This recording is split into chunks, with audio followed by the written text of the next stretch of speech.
సీతారాంపురం అనే గ్రామంలో రామయ్య అనే ఒక రైతు తన మనవరాలు వసంతతో కలిపి నివాసం ఉండేవాడు. ఒకరోజు రామయ్య తన మనవరాలకి ఒక మంచి మామిడి పండుని తీసుకొచ్చివ్వగా వారిరువురు కలిపి దాన్ని నాటారు. కాలక్రమేణా ఆ మొక్క పెద్దదై వృక్షమై కాయలు కాయడం మొదలెట్టింది. కొంతకాలానికి 2-3 కాయలతో మొదలైన ఆ వృక్షము ఇంటికి ఎంతో ఆహ్లాదాన్ని, సంతోషాన్ని ఇవ్వడంతో బడి నుంచి వచ్చిన వసంత ఆ చెట్టు కింద కూర్చుని చదువుకుంటూ ఉండేది. రోజులు గడుస్తున్న కొద్దీ వసంత కొద్దిగా పెద్దదయింది. వసంతకి పరిణయం అయ్యింది. తాత మరణించాడు.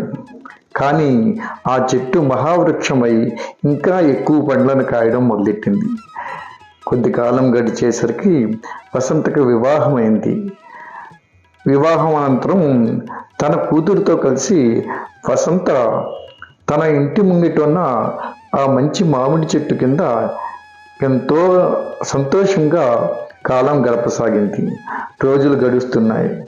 గడిచే కొద్దీ వేసవి కాలంలో ఉన్న ఎండ తీవ్రత నుండి ఆ చెట్టు వాళ్ళకి ఎంతో ఉపశమనం ఇచ్చి తనకి తన కూతురికి తోడు నీడగా నిలుస్తున్నది.